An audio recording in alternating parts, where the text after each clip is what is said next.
is Shay and welcome to my channel. Today I'll be reviewing Riverdale Season 5, Episode 17, Chapter 93, Dance of Death. Don't forget to like, comment, and subscribe. Let's get it. The episode starts off with Betty and Tabitha coming to Pop's. They have been on the lonely highway for a week and a half and they haven't had any luck. The truckers haven't been stopping for them and Betty thinks that they might have a better chance at it flying solo. She gets a call from Dr. Curdle Jr. and he tells her that he is getting nervous about keeping the trucker's body in cold storage. He asks Betty for her permission to incinerate the body in his crematorium, and Betty replies that she will come by with some money to help cover the extra expenses with keeping the corpse. Archie comes to Cheryl to tell her, with him and the guys working long shifts to find the palladium, he wants to make sure that they are compensated. Cheryl agrees and says that she will deposit some funds into their account for the exchange and that in the future, whatever is set aside will be used for Archie's revitalization for Riverdale. Veronica and Chad are with their lawyers going over their assets and who gets what out of the divorce. Chad is greedy, of course, and pretty much says that he wants everything, and Veronica throws her ring at him and says that all she needs is Archie. Okay. Penelope and Kevin are talking, and she tells Kevin that she is worried about Cheryl turning the ministry into a cult. Tabitha gets a call from Lynette's Squeaky family, and she is inquiring about her daughter. Tony is with Britta and she learns from Mr. Weatherby that she got into a fight with another student. Britta says that she got into a fight with this guy because he kept calling her homophobic names. Tony tells her that that is unacceptable and that violence is never the answer. Britta says that she thinks she is gay and that she hasn't told her parents yet. Tony says that when she came out it wasn't easy, and we all know that, but it helped to have someone in her corner.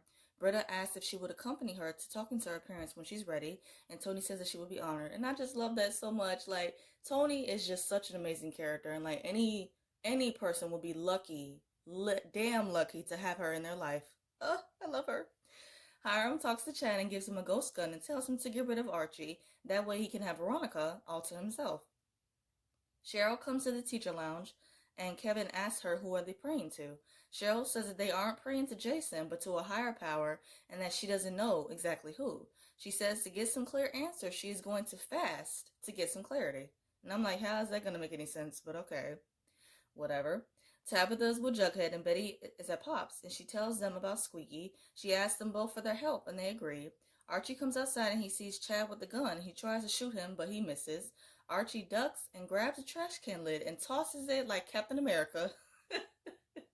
He really did. And strikes Chad right in the head. So unrealistic, but whatever.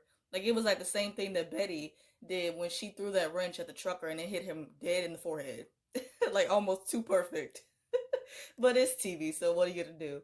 Chad gets up and runs away, and Archie picks up the gun he left behind.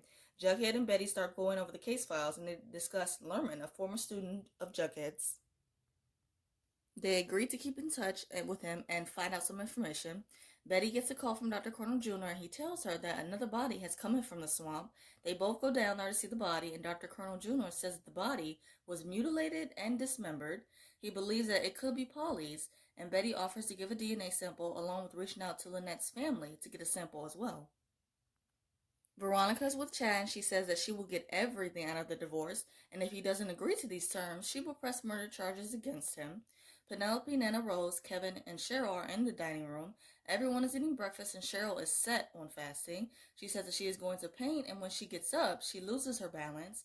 Kevin catches her and Cheryl snaps at him and says that she's fine. And I'm like, Cheryl, don't snap at Kevin. Like, all he's trying to do is just make sure that you are okay. So don't do that now. Chad is with Hiram and he is scolding him for not finishing his job with killing Archie. He says that he will take care of it himself and orders Chad to leave. Veronica comes to Archie with her signed divorce papers and they immediately go upstairs to have sex. Like, alright, moving right along because I could honestly care less. Betty tells Alice about another body being found and that she went to the morgue, but they are not sure if it's Polly's. She says that it was dismembered, but her and Jughead have a lead. Alice tells Betty to keep her posted and she leaves. Cheryl finishes her painting and she tells Kevin that they should be praying to Mother Earth. Kevin tells her that this ministry has become a lot for him and that it's best that he step away. Like, good move, Kevin. Smart, good move. Cheryl understands, and while they are talking, Penelope is eavesdropping on their conversation. Jughead and Betty are talking about Lerman at Pop's when Tabitha tells them to come look at the television. They all see Alice on the TV talking about Polly and that she hopes that every time the phone rings, she hopes it will be about her. She is praying for closure so that this nightmare will finally end. Fangs is giving Tony a foot massage and she is having a glass of wine and telling him about Britta. They both mention their coming out stories and that it wasn't easy for them. Tony says that Britta is a tough kid and that she will make it through despite her parents' feelings, and I agree. She mentions that whatever baby Anthony is, that she will be ecstatic, and Fangs agrees. And I'm just like, there's gonna be such good parents to baby Tony. Oh, they're gonna be such good parents. Archie and the guys are working in the mines when they hear an explosion. Archie tells Uncle Frank to get the rest of the guys out of there while he searches for Eric. The guys rush out and there is a huge cloud of smoke. Kevin calls Cheryl to inform him about Archie, and then she calls Veronica to let her know what's going on. Tabitha, Betty, and Jughead are with Lerman, and he is telling them about the week that he went missing on the Lonely Highway. He says that when he woke up, he was in a metal shed, heard voices, and that the Mothman came and helped them escape. Veronica and Cheryl come to the mines, and Kevin and Uncle Frank inform them about Archie and the explosion. Uncle Frank says that they are going to need some heavy equipment to get them out of there, and Veronica says that she will cover the cost. Archie finds Eric and he is badly injured. Archie removes the debris off of him and lets him know that the other guys made it out and that it's just them. Tabitha, Jughead, and Betty visit Dr. Cornell Jr. about the DNA results from the body. He tells them that the body parts are a match to Lynette Fields and that the body isn't Polly's. He tells Betty that she is a match to the trucker, John Doe, who picked her up that one night from Pop's, and then she later kidnapped him. He tells them the morgue was broken into and that John's body, along with Lynette's dismembered parts, were stolen. Jughead believes that there is a connection and it leads to the Blossoms. Tabitha tells him to go ahead without her and that she will talk to Squeaky's family. Hiram is having a drink in his office and Veronica sneaks up from behind him and knocks him out with a paddle. When he wakes up, she confronts him about setting off the explosion to kill Archie. She mentions a heartbreaking story, and I mean heartbreaking. When she was younger, at her quinceañera, she overheard Hiram say that she was a disappointment and that he wished Hiram had given him a son. Like, what father says that? Ugh, I can't. She says that she spent so many years trying to get his approval and love and realized that sociopaths are incapable of love. Like, a word. But I really felt so bad for her in this moment, though. Like, you would think that Hiram would sincerely apologize for the hurt that he has caused her daughter for that moment, along with so many other times in her life. But he didn't, and he's trash, as we all know. She tells Hiram that if Archie dies, he will die too. Betty and Jughead go to visit Nana Rose to question her about the Mothman and the Lonely Highway. Jughead learns that there's an illegitimate clan of Blossoms living in the woods. The family pretty much keeps to themselves and created a fiction called the Mothman. Nana Rose says that the family were living in the woods and then they moved to the mines. And then once that closed down, they reside now on the Lonely Highway. Both Betty and Jughead realize that old man Dreyfus is connected and that they have been to his place before. They both get an emergency text from Tony. Veronica and everyone else is working together to help, and in the mines, Archie and Eric are both losing oxygen. Archie is removing the boulders, and he starts to doubt that they will ever make it out. He starts to hallucinate Bingo along with other soldiers, and they all pitch in to remove the boulders to escape. Jughead and Betty are at Tony's and Fang's place, and she tells them about Britta going missing after her talk with her parents. They mention the Lonely Highway and that they will all go in as a team to Old Man Dreyfus' house. Veronica is injured and Cheryl tells her to go home and freshen up before they rescue Archie. Cheryl is praying to Mother Earth and Archie comes out of the mines, carrying Eric over his shoulder. I don't know, this moment was a little bit anticlimactic to me. Like, of course, him being stuck in the mines, it was interesting and, drama, but then the way that he just got out, like, her praying to Mother Earth.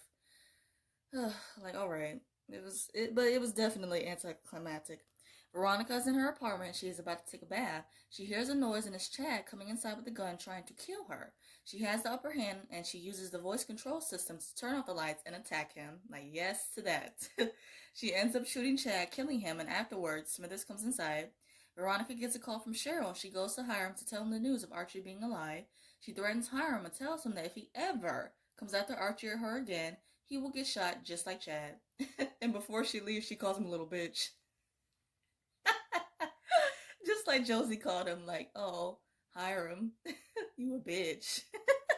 The group is at Old Man Dreyfus and Jughead is going to distract him by striking up a conversation about the Mothman while the others plan to search the junkyard. He gets Old Man Dreyfus to confess that he, along with his brothers, drive on the Lonely Highway to go after young women who they believe won't be missed. He says the main reason that they do this is for the hunt, and that's the same exact thing that John said to Betty when she asked him the same question. And that is just such a sick and twisted way to think, but just straight up lunatics. That's all. Tony finds Britta in the shed, but it's locked and there's someone who comes from behind her.